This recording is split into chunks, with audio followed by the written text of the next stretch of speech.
My name is Bryan and I'm the Vice President of Sales at Insurance Consulting Group right here in Memphis, Tennessee. I've been married to my wife, Stephanie, for 26 years, and I'm the proud father of two beautiful daughters, Haley, who is at the University of Southern Mississippi, and Katie, who's at the University of Mississippi. I have been a Roman Catholic all of my life, and I stand before you a man who in some circles can be referred to as God's greatest sinner. I believe that there is a good reason why I'm referred to as a great sinner, and it's probably because I've broken all of God's 10 commandments. Some more than others, and some more than I can count. If Peter was guilty of denying Jesus 3 times, I'm guilty of denying Jesus 3 million times. If Saul had men murdered because of their faith, I had men murdered because of their politics. In 2005, God changed all of that by finally saying He had enough of me and my sinful life. So on January 5th, 2005, He ended that great life that I thought I had. With one stroke, I was fired from my job, an outcast in my home county of DeSoto. I made the front pages of 3 local papers and 1 Memphis paper. My enemies rejoiced in finally seeing me being removed from my throne, even if that throne was only in my mind.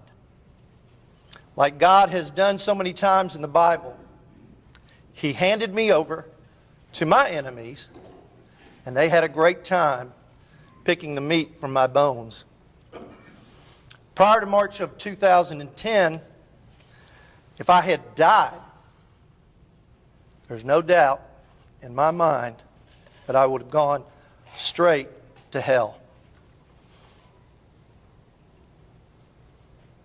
From 2005 to 2010, I was searching for something to fill this huge hole in my life. Then a friend asked me to go to Men's Morning of Spirituality. And it was very similar to the story in Mark's Gospel about the paralytic man whose friends took him to see Jesus. And because of the crowd, they couldn't get in. But they were determined, and so they climbed on the top of that house and they removed the tiles from the roof and lowered him down to Jesus.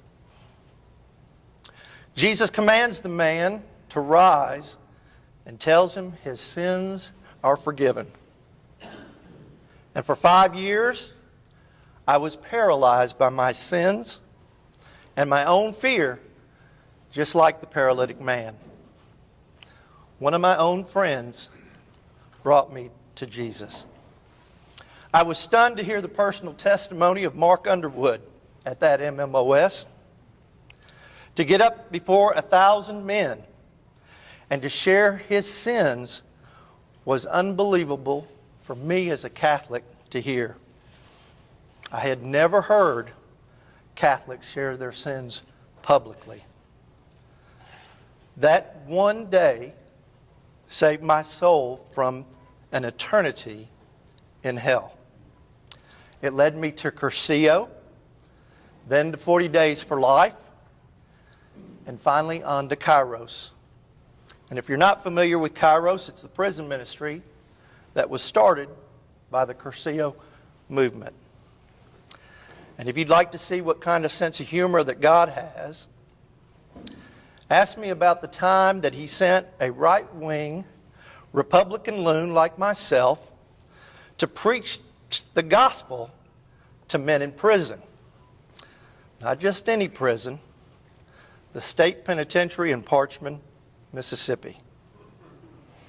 Then add to it being the only Catholic in a group of 50 men of other faiths, smack dab in the middle of the Bible Belt. Then add to it ministering to men who are guilty of some of society's worst crimes. But of course, that's for another day when I have more time to speak. So I'd like to end with 3 verses from Jeremiah today. For I know the plans I have for you, says the Lord, plans for welfare and not for evil, to give you a future and a hope.